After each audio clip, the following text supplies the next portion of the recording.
Welcome once again to Lehto's Law. Here's Steve Lehto. Yesterday, on a day where I talked about giant hybrid sheep and out-of-control woodchucks, Peter sent me a note. Said, Steve, check out the story from Colorado. Bill requiring residents to register and pay for pets is likely dead. So this is a bill that somebody had proposed in Colorado, but it did not go through, and it looks like it's not going to go through. So from ColoradoPolitics.com, Thelma Grimes wrote this. A bill that would have required residents in Colorado to pay an annual pet registration fee or face steep fines, according to its sponsor, is probably done. Okay? Now you might go, but Steve, I have a dog, and where I live, I had to buy the little tag to indicate that the dog had its shots, right? Oh no, this bill covered any form of pet up to and including goldfish, according to the way it was written originally. Under the legislation, registering every pet, including fish, would have cost residents $8.50 per animal. So if you have an aquarium with a school of piranha in it, let me know. I've got a wood. No.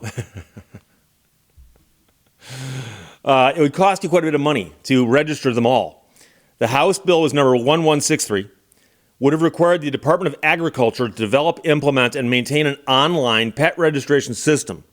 In Colorado, with upwards of 60% of households owning a pet, many of them with multiple animals, that would have gotten really expensive quickly. And by the way, it's also intrusive. Does the government really need to know that you've got a goldfish? Do you really need to register the goldfish? So one rep who sponsored the bill did not answer questions on why she proposed it. She confirmed that she plans to postpone it indefinitely due to pushback. That means the House Agriculture, Water, and Natural Resources Committee will kill the measure later this month. A senator from Brighton criticized the measure on Twitter. She said, some of us take our job seriously, and apparently some of us want to make you pay $8.50 to register your pet.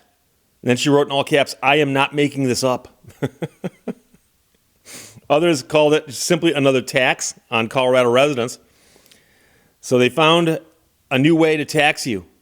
Own a dog, cat, rat, or hamster? Great, said the former chair of the Colorado Republican Party.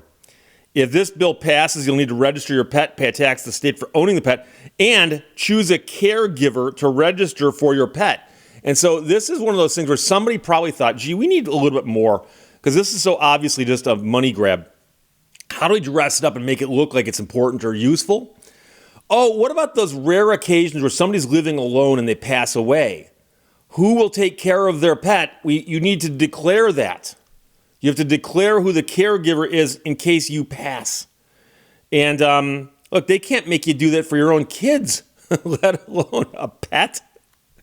Supporters insist that the idea of licensing pet animals is not new and that Colorado's statutes already allow counties to do that. So they've been arguing back and forth about how useful this legislation would be if it was passed. According to the bill, pet owners would have to register pets in the state's online system every year, paying up to $8.50 per pet and up to $16.50 annually for a dog or cat that is not neutered or spayed. So they're also going to ask you about the condition of your dog or cat. In registering the pets, the bill would also require pet owners to designate an official caregiver for the animal. The caregiver must agree to be responsible for the animal in case of an emergency or issues that may arise. The state will charge $25 per pet if a caregiver is not designated. According to the bill, a pet means dog, cat, rabbit, guinea pig, hamster, mouse, rat, gerbil, ferret, bird, fish, reptile, amphibian, invertebrate, or any other species of wild or domestic or hybrid animal 6 months of age or older that is sold, transferred, or retained for the purpose of being kept as a household pet. So if you go out in your backyard and you bring a worm into your house, if that worm is older than 6 months, you'd have had to register it and designate a caregiver for it in case you passed. Failure to comply with this policy would come with a steep penalty. Pet owners could face a $100 fine per animal. If the fine is not collected, the state can sue residents to force payment against those who refuse to register or renew each year. And in case you're curious, Colorado loves their pets. According to a Forbes analysis, more than 66% of U.S. households own pets. That's across the whole country. Forbes estimated the annual cost of the household to own a dog, including everything like food, vet care, and other necessities, about $1,500 a year. Besides paying the state registration fee if the proposed bill had passed, residents would also have needed to comply with fees and requirements set by local municipalities at the city and county levels. So many cities already have it, and many counties, that your dog or your cat must be registered. And your dog, generally, they require to have rabies shots and a tag indicating it's had those. And that's one of those laws. I mean, I know people who don't like that law, but I would kind of like to know that your dog has had its rabies shots, because there are animals out there with rabies, and I'm talking about wild animals. And dogs love to chase wild animals if they can. And so I had Milo and Wolfie, as many of you know, who were two Shetland sheepdogs, and boy, they loved chasing rabbits. Oh, Wolfie and rabbits. They had a feud going way back. And now, I'm not saying that rabbits carry rabies. I don't even know if they do or not, but other animals do. And Wolfie wasn't terribly picky about what he would chase. So he a couple times chased a possum, which rolled over on its back and actually confused him. And I thought to myself, wow, I never thought that would work. It does. But he also, on 2 different occasions, chased a skunk underneath my deck. And the skunk discharged, and boy, was that ugly. But if a rabid animal had come by and Wolfie had seen it, he would have thought, gee, I wonder if that animal's got rabies. There was no thought process. When Wolfie's locking system saw something and locked onto it, it was just take off. So I think the rabies shots make sense. But to suggest that you got to register your goldfish and assign it a caregiver in case you pass would be absurd. Under the legislation, the revenue generated through the pet registration system would be used to develop, implement, maintain, and administer the system, and reimburse animal shelters for the cost of taking custody of a pet when a caregiver cannot be located or is refused to take custody of the animal. Let me ask you a question. If you had a goldfish in a bowl and you died, how much concern do you want them to have over that goldfish? Should they really take that bowl to the Humane Society and say, oh, we got this goldfish. Let's assign a team to it right now.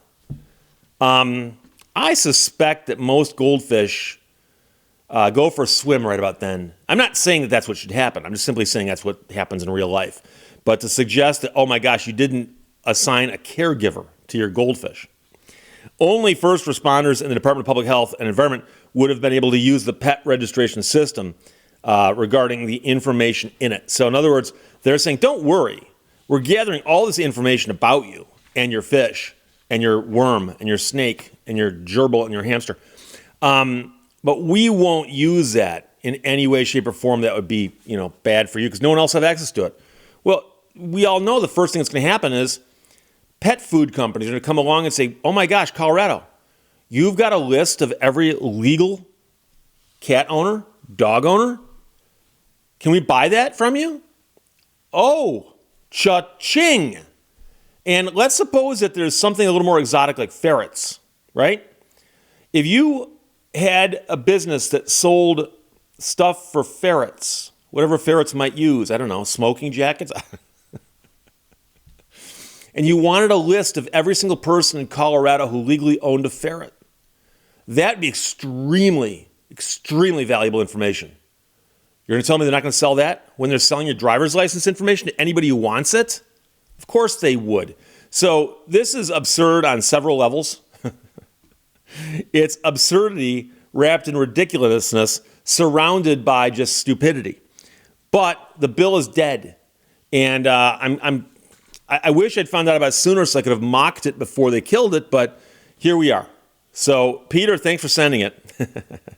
From ColoradoPolitics.com, Thelma Grimes wrote it.